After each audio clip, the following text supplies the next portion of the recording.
Hello दोस्तों, welcome to DQ classes. और आज की इस वीडियो में हम बात करेंगे नेक्स्ट चैप्टर, जो लास्ट चैप्टर है बिजनेस स्टडीज़ का, जिसका नाम है कंट्रोलिंग। तो गाइस अब स्टार्ट करते हैं कंट्रोलिंग, और इसको आज में फिनिश कर देंगे। ठीक है, ये चैप्टर आज में इसी एक वीडियो के अंदर हम ख़त्म कर देंगे। और उसी के साथ एक खुशखबरी देना चाहूँगा इस चैप्टर को स्टार्ट करने से पहले, कि जो आपके इस चैप्टर के अंदर जो टॉपिक है, relationship between planning and controlling.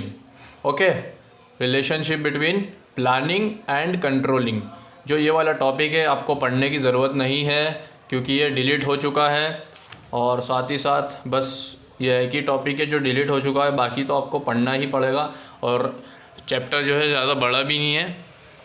ठीक है, तो हम इसको आज फिनिश कर देंगे आज में। तो गाइस स्टार्ट करते हैं वीडियो। ठीक है, कंट्रोलिंग की डेफिनेशन क्या होती है, कंट्रोलिंग क्या होता है। तो गाइस हमने अभी तक के जितना भी पढ़ा, फर्स्ट चैप्टर से हम आ गए कंट्रोलिंग पे। फर्स्ट चैप्टर का नाम था nature and significance of business. पूरा हम बिज़नेस के बारे में ही पढ़ते हुए आ रहे थे स्टार्टिंग से। ठीक है, उसके बाद ये लास्ट जो है कौन सा है, कंट्रोलिंग। और ये फंक्शन जो लास्ट फंक्शन है, मैंने आपको बताया था शॉर्ट में पोड्स को, PODSCO, पोड्स को, मतलब कि प्लानिंग, P से प्लानिंग, O से ऑर्गेनाइजिंग, D से डायरेक्टिंग, S से स्टाफिंग एंड CO से कंट्रोलिंग। तो गाइस आप देख रहे हो हम लास्ट टॉपिक पे पहुंच गए हैं, जिसका नाम है, लास्ट फंक्शन पे पहुंच गए हैं, जिसका नाम है कंट्रोलिंग, CO। ठीक है, तो गाइस हम स्टार्ट करते हैं कंट्रोलिंग को। ठीक है, तो कंट्रोलिंग होता क्या है, कंट्रोलिंग क्या होता है कि ऑर्गेनाइजेशन है, इसमें भी ऑर्गेनाइजेशन की बात होगी कि ऑर्गेनाइजेशन के अंदर एम्प्लॉयज़ होते हैं, वर्कर्स होते हैं। तो उनको कंट्रोल करने के लिए आपको क्या चाहिए, एक कंट्रोल होना चाहिए। आपको अंडरस्टैंडिंग इंटेलिजेंट पर्सन होगा, नॉलेजेबल पर्सन होगा। ठीक है, तो आराम से क्या कर लेगा, वो एम्प्लॉयज़ के ऊपर कंट्रोल कर लेगा। अगर उसके पास नॉलेज नहीं है तो कैसे कंट्रोल करेगा, कैसे बात इंस्ट्रक्शन देगा, कैसे कंट्रोल करेगा बिज़नेस की सारी एक्टिविटीज़ को। ठीक है, जो एम्प्लॉयज़ एक्टिविटीज़ करते हैं ऑर्गेनाइजेशन के अंदर, ठीक है, उसी को कहते हैं कंट्रोलिंग। उन एक्टिविटीज़ को कंट्रोल करना, उसको कहते हैं कंट्रोलिंग। जैसे कि फॉर एग्जांपल टेक्नोलॉजी बदल गई। ठीक है, तो अचानक से टेक्नोलॉजी बदल गई तो उसमें एक्शन लेना पड़ेगा आपको। ठीक है, तो इसको कहते हैं कंट्रोल करना। एकदम से चेंज हुआ तो आपने क्या किया, कंट्रोलिंग किया, मतलब कि बिज़नेस की ग्रोथ ना गिरे, इसलिए आपने कंट्रोल किया बिज़नेस की ग्रोथ को। ठीक है, इसी के साथ साथ प्रॉफिट का आपने देखा कि प्रॉफिट कम ना हो तो उसको कंट्रोल करते हुए आपने चले तो आपका प्रॉफिट अच्छा चला, इंक्रीज़ हुआ, कभी डिक्रीज़ नहीं होगा। ठीक है, कंट्रोलिंग अच्छी होगी तो आपका सर्वाइवल, ग्रोथ, प्रॉफिट, ये तीनों चीज़ें अच्छी होगी। आपके एम्प्लॉयज़ भी अच्छे से काम करेंगे, एम्प्लॉयज़ के ऊपर कंट्रोलिंग होगा तो अच्छे से वो काम करेंगे। ठीक है, और गाइज कंट्रोलिंग जो है इतना बढ़िया फंक्शन है कि ये इफ़ेक्टिवली काम करवा सकता है। ठीक है, और एफिशिएंसी भी काम करवा सकता है। ठीक है, तो गाइस इसके पहले वाले चैप्टर में हमने पढ़ा था कि मोटिवेशन भी देना पड़ता है एम्प्लॉयज़ को। ठीक है, जिससे वो उनके अंदर की कैपेबिलिटीज़ बाहर आए। ठीक है, उनका पोटेंशियल बाहर आए, जिससे वो काम करे। तो एक कंट्रोलिंग के अंदर भी कुछ इसी तरीके से होता है कि कंट्रोलिंग भी करना पड़ता है, साथ ही साथ एम्प्लॉयज़ को देखना पड़ता है कि उनकी नीड्स की क्या है। ठीक है, ये सब ज़रूरत है उनकी देखना पड़ता है, और बिज़नेस को कंट्रोल करते हुए चलाना पड़ता है। ओके, नाउ गाइस आगे बढ़ते हैं, importance of controlling. Guys importance of controlling, इसके इम्पोर्टेंस क्या है गाइस, ये तो बहुत ज़्यादा इम्पोर्टेंट है। क्योंकि सर ठीक है, अब तो इसका पहला इम्पोर्टेंट, क्योंकि ऑर्गेनाइजेशन के अंदर कंट्रोलिंग होना बहुत ज़्यादा ज़रूरी है। क्योंकि आपका ऑर्गेनाइजेशन आउट ऑफ कंट्रोल जा रहा है तो उसकी मतलब ग्रोथ भी कम हो रही है, प्रॉफिट भी कम होगा, सर्वाइवल भी कम होगा। ठीक है, ऑब्वियसली कम होगा, आप भी समझ गए होंगे। तो कंट्रोलिंग होना कितना ज़रूरी है ऑर्गेनाइजेशन के अंदर। तो गाइस कंट्रोलिंग के कुछ इंपॉर्टेंस दिए गए हैं हमारी बुक के अंदर। ठीक है, तो इम्पोर्टेंस मैं बता रहा हूँ आपको। सबसे पहला इंपॉर्टेंस दे रखा है कि ए कंप्लीशिंग ऑर्गेनाइजेशनल गोल, जो आपका, ठीक है, कितना आसान है देखो, ए कंप्लीशिंग ऑर्गेनाइजेशनल गोल, ऑर्गेनाइजेशन का जो गोल है उसको किसी भी हाल में कंट्रोल करते हुए उसको अचीव करना। ठीक है, तो सेकंड पॉइंट पर बढ़ते हैं। तो जजिंग एक्यूरेसी ऑफ स्टैंडर्ड, मतलब कि आपके ऑर्गेनाइजेशन के अंदर, मतलब कि किस तरीके से काम हो रहा है, इफेक्टिवली काम हो रहा है, उसकी एक्यूरेसी से काम हो रहा है कि, ठीक है, ठीक है, तो एक एक्यूरेट नज़रिए के साथ काम करना पड़ता है ऑर्गेनाइजेशन के अंदर, एक स्टैंडर्ड के साथ काम करना पड़ता है। और जो कंट्रोलिंग प्रोसेस चला रहा है उसका उसको जिम्मेदारी है कि वो जज करते हुए चले हर एम्प्लॉय को, ठीक है, हर एक एम्प्लॉय को जज करते हुए चलना पड़ेगा उसे, जब जाके कंट्रोलिंग हो, ठीक है। सेन थर्ड पॉइंट पर आते हैं तो making efficient use of resources. देखो गाइस क्या कह रहा है कि making efficient use of resources, मतलब कि मैंने अभी आपको बताया कि कंट्रोलिंग इफेक्टिवली भी मदद करता है, एफिशिएंसी भी काम करता है। तो making efficient use of resources मतलब कि रिसोर्सेज कम खर्चे पर भी कंट्रोलिंग की मदद से कम खर्चे पर हम रिसोर्सेज बना सकते हैं, ज़्यादा से ज़्यादा प्रोडक्शन कर सकते हैं, प्रोडक्शन रेट हमारा बढ़ा सकते हैं, ठीक है। उसके बाद फोर्थ पे आते हैं तो फोर्थ पॉइंट इंपॉर्टेंट कह रहा है कि इम्प्रूविंग एम्प्लॉय मोटिवेशन। देखो मैंने अभी मोटिवेशन की ही बात की थी आपसे कि इसके पहले वाले चैप्टर में मोटिवेशन की बात की थी कि ठीक है, तो कंट्रोलिंग के अंदर भी मोटिवेशन होता है, ठीक है, जभी कंट्रोल होगा ऑर्गेनाइजेशन के अंदर जो एम्प्लॉयज़ है वो भी जभी कंट्रोल होंगे। अगर आपका हाथ में कंट्रोल नहीं है, उनके मोटिवेट नहीं कर रहे हो, तो यानी आप फिर काम अच्छे से इफेक्टिवली करवा नहीं सकते, ठीक है। तो उनको मोटिवेट करते हुए चलना पड़ेगा, आपको इंस्पायर करते हुए चलना पड़ेगा, ठीक है, उनको बार बार हौसला दिलाते रहना पड़ेगा, ठीक है, उनकी कैपेबिलिटीज़ को निकालते रहना पड़ेगा, उनके पोटेंशियल को निकालते रहना पड़ेगा, उनकी कम्युनिकेशन स्किल्स को डेवलप करना पड़ेगा, उनके नॉलेज को डेवलप करना पड़ेगा, उनकी ट्रेनिंग को डेवलप करना पड़ेगा, उनके हौसले को बढ़ाते रहना पड़ेगा, जिसकी वजह से इफेक्टिवली एंड एफिशिएंटली काम होता रहे ऑर्गेनाइजेशन के अंदर, आपका ऑर्गेनाइजेशन ग्रो करे और सर्वाइवल भी हो और प्रॉफिट भी खूब आए, ठीक है। तो कंट्रोलिंग का बहुत मेन जो है इसका इफेक्ट होता है ऑर्गेनाइजेशन के अंदर, ठीक है। उसके बाद हम बात करते हैं ensuring order and discipline. Fifth importance इसका क्या है, इंश्योरिंग ऑर्डर एंड डिसिप्लिन। देखो गाइस इंपॉर्टेंट जो है कई सारे हैं इसके, लेकिन जो है इंश्योरिंग ऑर्डर एंड डिसिप्लिन कुछ ज़्यादा ही इंपॉर्टेंट है, क्योंकि जो ऑर्डर्स वगैरह एंड डिसिप्लिन के थ्रू काम होगा तो बहुत अच्छी बात है। अगर एम्प्लॉयज़ ऑर्डर फॉलो कर रहे हैं तो ऑर्डर अच्छे से फॉलो होंगे तो काम भी अच्छे से होगा, ठीक है, डिसिप्लिन के साथ काम होगा। मतलब कि कभी देखा होगा आपने कैसे चिल्ला पुकार होती काम करते वक्त, ठीक है ना, तो ये आउट ऑफ कंट्रोल हो जाता है। तो कंट्रोलिंग का काम होता है कि वो अच्छे से कंट्रोल करते हुए चले जाएंगे ऑर्गेनाइजेशन के अंदर, सब चीज़ें अच्छे से कंट्रोल करके चलेगा, तभी ऑर्गेनाइजेशन के अंदर एक डिसिप्लिन बना रहेगा और ऑर्डर में काम होगा। देन गाइज उसके बाद बात करते हैं हम सिक्स्थ इंपॉर्टेंस की, जिसका नाम है facilitating coordination in action. Guys ये कह रहा है कि ये फैसिलिटी देता है कंट्रोलिंग की कोऑर्डिनेशन बना रहे एक्शन के साथ में, ठीक है, एक होकर सब साथ में एक्शन लेते हैं, तो इससे फैसिलिटी क्या होती है, सब साथ में रहते हैं और सबके सजेशंस वगैरह कम्युनिकेशन आपस में क्या होता है, अच्छा होता है और अच्छे से सब मिलकर फैसिलिटी के साथ अपने काम को करते हैं, कोऑर्डिनेशन के साथ, एक एक्शन के साथ, ठीक है। देन गाइज आगे बढ़ते हैं तो उसके बाद लिमिटेशंस आ जाते हैं गाइज, ठीक है, लिमिटेशंस ऑफ कंट्रोलिंग, ये मैंने इंपॉर्टेंस बताया, यहाँ पर लिमिटेशन की बात हो रही है, ठीक है। तो लिमिटेशन, पहला लिमिटेशन आ जाता है इसके अंदर quantitative in setting quantitative standards. क्या हो जाता है, डिफ़िकल्टी हो जाती है इन सेटिंग क्वांटिटेटिव स्टैंडर्ड्स, मतलब कि जो क्वालिटी में तो अच्छा काम देता था कंट्रोलिंग, लेकिन जब क्वांटिटी की बात आती है ना, तो क्वांटिटी के अंदर क्या होता है, स्टैंडर्ड जो होता है थोड़ा सा डिफ़िकल्टी आती है क्वांटिटी के अंदर, ठीक है, इफेक्टिवनेस में थोड़ी कमी आ जाती है, ठीक है। तो इफेक्टिवनेस एंड एफिशिएंटली मतलब कि ये डिफाइन नहीं कर सकते हैं कि क्वांटिटेटिव स्टैंडर्ड्स बना रहेगा या नहीं, ठीक है। क्वालिटी बनी रहेगी बिल्कुल, लेकिन क्वांटिटी का पता नहीं बने रहेगा कि नहीं, तो ये पहला लिमिटेशन हो गया इसका।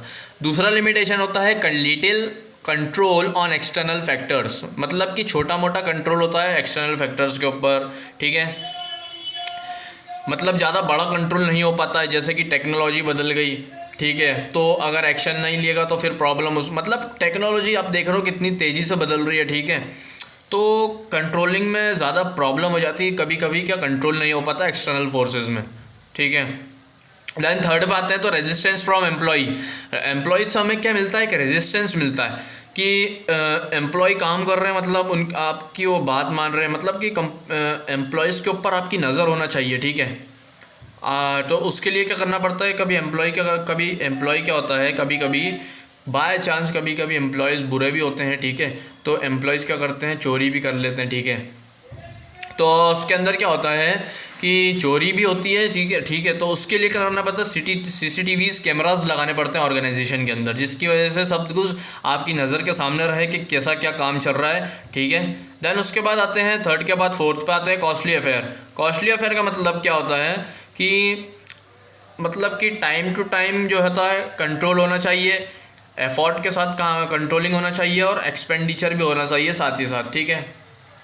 मतलब कि कहना क्या चाह रहा है, मतलब कंट्रोलिंग होगा तो आपका टाइम भी बचेगा, आप टाइम को कंट्रोल करते हुए चलना है और ज़्यादा से ज़्यादा एफर्ट्स मारने की कोशिश करना है, दैन एक्सपेंडिचर के साथ भी काम करना है, ठीक है। एक्सपांड करना है आपके ऑर्गेनाइजेशन को, आपका सिर्फ एक ही मकसद होना चाहिए, ऑर्गेनाइजेशन एक्सपांड हो जाए। देन उसके बाद ऑर्गेनाइजेशन क्या कहता है कि ऑर्गेनाइजेशन मैनेजर्स की क्या करता है, आपको मशीन वगैरह भी देखना पड़ती है, इंस्टॉल वगैरह हुई कि नहीं, ठीक है। ऑपरेटिंग करना पड़ती है, बेनिफिट्स देखना पड़ते हैं कि किस तरीके से बेनिफिट दे रही है आपकी मशीन, ठीक है। आपकी मशीन अगर अच्छे से काम नहीं कर रही तो उसको थोड़ा सा कॉस्टली, थोड़ा सा खर्चा करा जाए, उसमें थोड़ा सा उसको रिपेयर करा जाए, ठीक है। अगर आपने डे टू डे उसको अपग्रेड नहीं किया तो कुछ ज़्यादा ही लंबा खर्चा दे देगी। आपकी फॉर एग्जांपल 50,000 की मशीन है, ठीक है, तो आपको उसको देखते हुए चलना पड़ेगा कि किस तरीके से वो काम कर रही है, अच्छे से काम कर रही है कि नहीं। अगर उसमें थोड़ी सी कुछ कमी आ गई या प्रोडक्शन में थोड़ा सा कमी हो रही तो किस वजह से हो रही है, आपको ये भी कंट्रोल करते हुए चलना पड़ता है कि प्रोडक्शन रेट क्यों कम हुआ, किस रीजंस, क्या मशीन में प्रॉब्लम हो गई, क्या मशीन में प्रॉब्लम हुई तो मशीन को थोड़ा सा ठीक किया जाए, उसकी थोड़ी सी प्रॉब्लम्स को दूर किया जाए, ठीक है। तो उसके अंदर क्या होता है, थोड़ा खर्चा हो जाता है, तो इसको कहते हैं कॉस्टली अफेयर्स। इसलिए कहते हैं कि थोड़ा खर्चा भी हो जाता है इसमें, कंट्रोलिंग मतलब पैसे का थोड़ा सा कंट्रोल नहीं हो पाता है इसमें, ठीक है। और पैसा तो लगता ही रहता है, इसलिए ये हो गया फोर्थ लिमिटेशन, ठीक है। देन गाइज उसके बाद मैंने आपको बताया था कि relationship between planning and controlling आ जाता है, तो आपको बिल्कुल पढ़ने की ज़रूरत नहीं है, ठीक है। ये टॉपिक डिलीट हो चुका है इसके अंदर से। देन गाइज उसके बाद कंट्रोलिंग की प्रोसेस आ जाती है, ठीक है। प्रोसेस की बात करें तो पहली प्रोसेस होती है इसकी सेटिंग परफॉर्मेंस स्टैंडर्ड, ठीक है। मैंने आपको अभी हाल थोड़ी देर पहले बताया था, अगर स्टैंडर्ड नहीं होगा या फिर नहीं बताया तो फिर मैं फिर बता रहा हूँ कि स्टैंडर्ड्स जो होते हैं, स्टैंडर्ड्स होना बहुत ज़्यादा ज़रूरी है, ठीक है। ऑर्गेनाइजेशन के अंदर डिसिप्लिन नहीं होगा, स्टैंडर्ड नहीं होगा तो ऑर्गेनाइजेशन की क्या परफॉर्मेंस तो ऑब्वियसली गिरेगी, ठीक है। तो इसलिए कह रहे हैं पहली प्रोसेस में, कंट्रोलिंग प्रोसेस के अंदर, कि आपकी परफॉर्मेंस जो है, अगर चाहते हो आप और अच्छी परफॉर्मेंस हो तो एक स्टैंडर्ड बना होना चाहिए ऑर्गेनाइजेशन के अंदर, ठीक है। देन गाइज सेकेंड स्टेप कहती है मेजरमेंट ऑफ एक्चुअल परफॉर्मेंस, मतलब कि जो आपकी एक्चुअल में जो परफॉर्मेंस है उसको मेजर करते हुए चलना है, ठीक है। फॉर एग्जांपल आपका ऑर्गेनाइजेशन अभी किस लेवल पर चल रहा है, ठीक है, प्रॉफिट में चल रहा है, अच्छी परफॉर्मेंस, एक्चुअल परफॉर्मेंस कैसी है, अभी ज़्यादा मतलब ख़राब परफॉर्मेंस नहीं है, तो आपका एम होना चाहिए, उसको मेजर करते हुए चलना चाहिए। और उसके साथ साथ आपका एक एम होना चाहिए कि मुझे अपने परफॉर्मेंस को और अच्छा बेहतर करना है, ना कि उसको गिराना है, ठीक है। तो परफॉर्मेंस को बेहतर करने के लिए उसको एक्चुअल में परफॉर्मेंस को मेजर करते हुए चलना पड़ता है और परफॉर्मेंस को बेटर करते करते करते करते आपकी परफॉर्मेंस को करते रहना पड़ता है, ठीक है। देन गाइस थर्ड स्टेप की बात करते हैं तो comprising actual performance with standard. देखो गाइस अभी हाल हमने एक्चुअल परफॉर्मेंस की बात की थी, लेकिन उसके अंदर क्या हो गया है कि स्टैंडर्ड भी होना चाहिए, ठीक है। स्टैंडर्ड के साथ काम होगा, ठीक है, स्टैंडर्ड्स होना बहुत ज़्यादा ज़रूरी है कंट्रोलिंग के अंदर। देन गाइस एनालाइजिंग डेविएशन, इसका क्या मतलब हुआ कि जो एक्टिविटीज़ होती है ना ऑर्गेनाइजेशन के अंदर, तो उसको कंपेयर किया जा रहा है, मतलब एरियाज़, आपके आसपास के जो एरियाज़ होते हैं, ठीक है, उन पर आपकी नज़र होना चाहिए, इकोनॉमिकली क्या चल रहा है बाहर, ठीक है, उसके ऊपर आपकी नज़र होना चाहिए।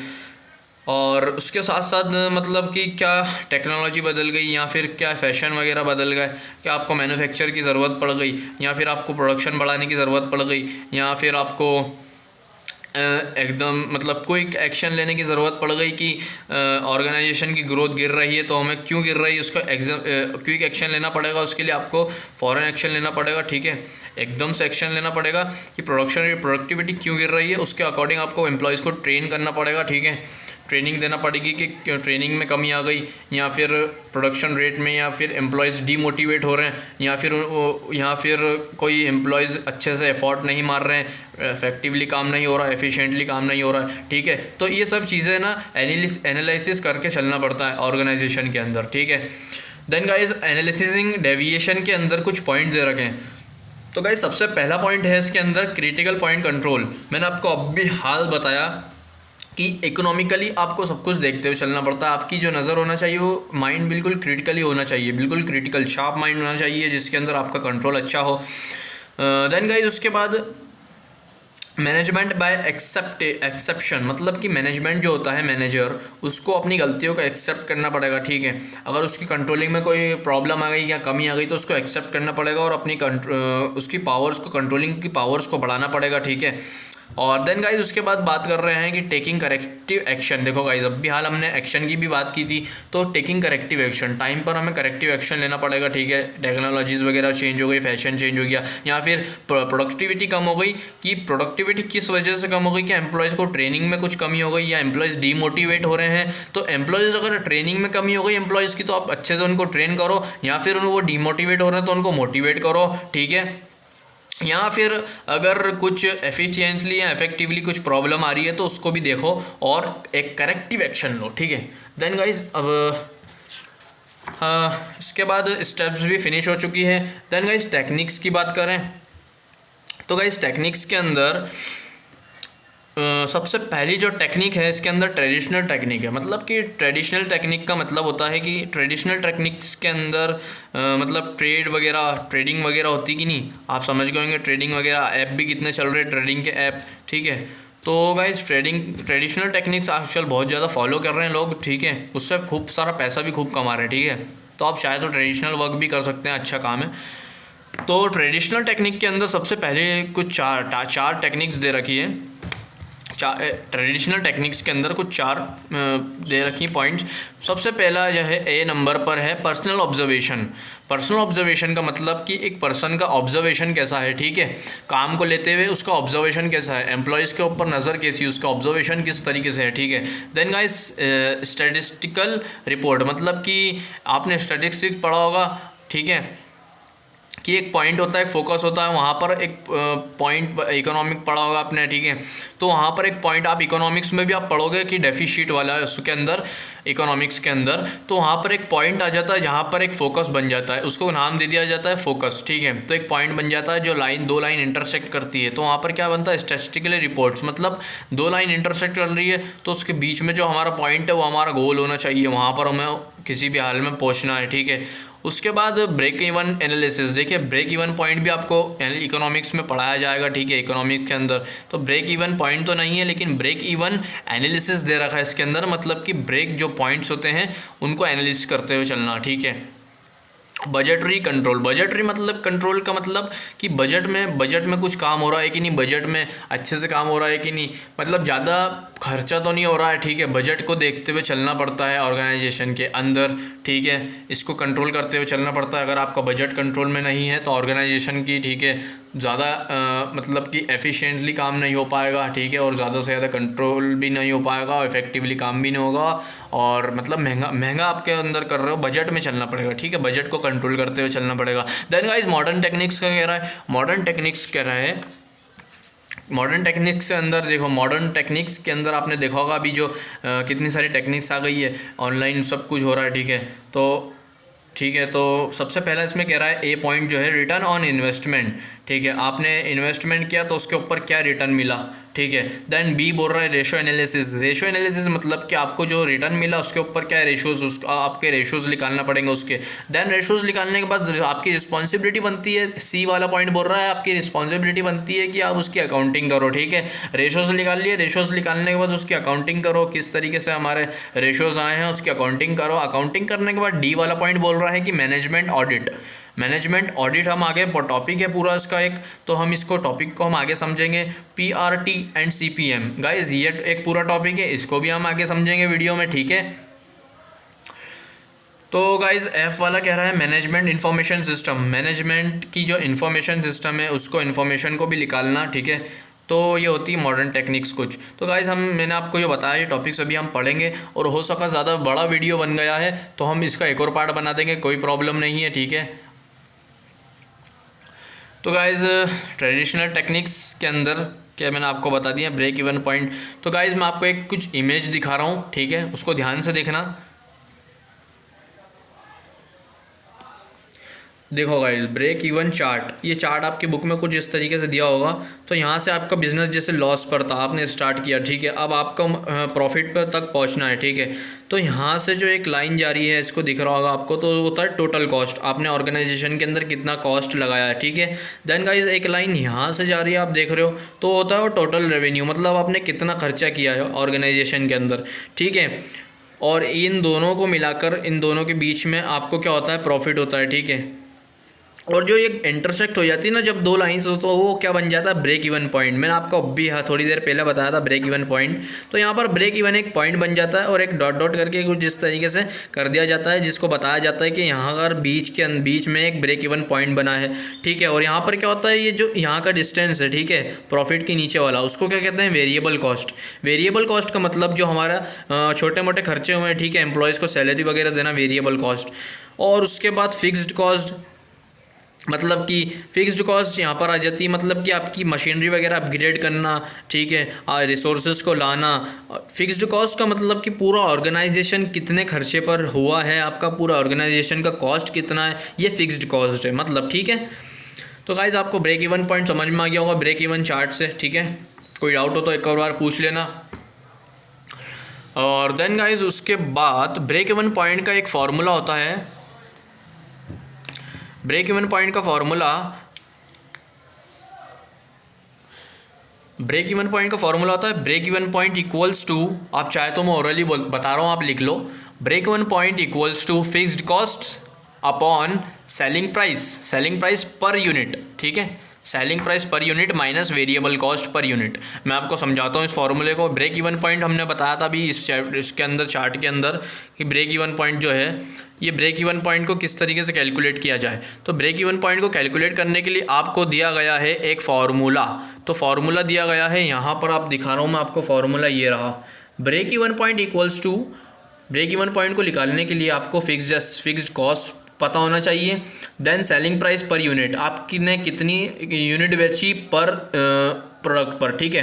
देन उसमें से जो सेलिंग प्राइस पर यूनिट आपको मिला है, पर प्राइस जो मिला है सेल करने पर यूनिट, उसको माइनस कर दो वेरिएबल कॉस्ट पर यूनिट, जो वेरिएबल कॉस्ट थी उसकी, उसको माइनस कर दो, तो आपका ब्रेक इवन पॉइंट, ठीक है, आ जाएगा, ब्रेक इवन पॉइंट आपका मिल जाएगा आपको, ठीक है।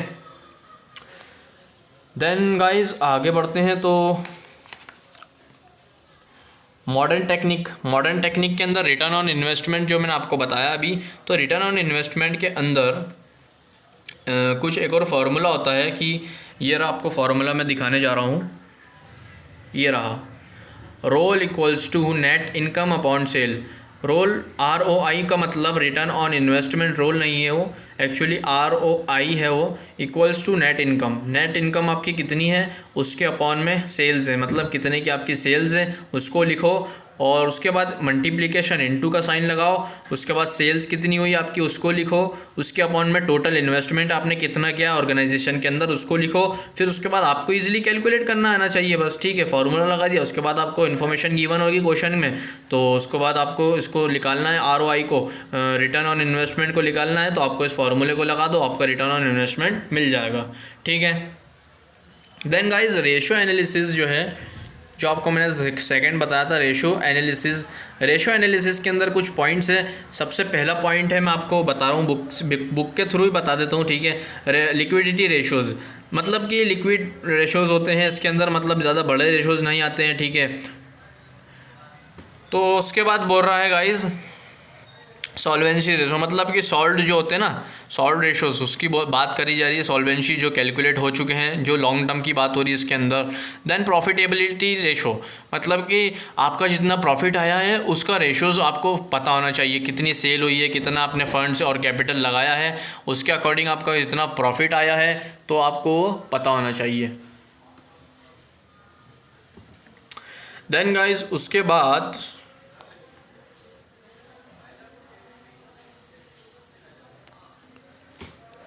कॉस्ट रिस्पॉन्सिबिलिटी अकाउंटिंग के अंदर गाइज एक पॉइंट आ जाता है जिसका नाम है